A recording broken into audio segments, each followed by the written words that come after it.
Hey everybody, here on the GeekBox YouTube channel. Today I will tell you how to install Roku streaming stick. Let's go. Connect the Roku streaming stick to the TV via HDMI.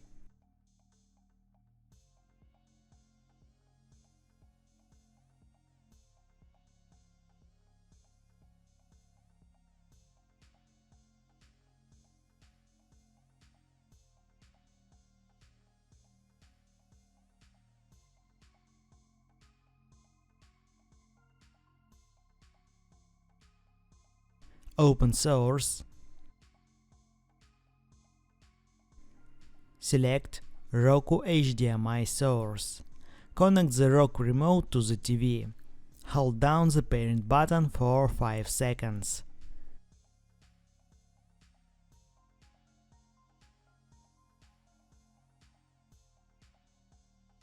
Select language.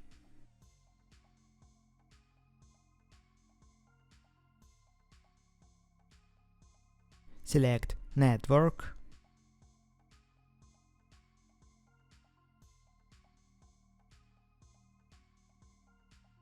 Enter your email address. A link to activate your streaming stick will be sent to your email.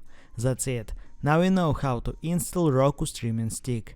Thanks for watching. Please like and subscribe to the channel. Good luck and see you soon.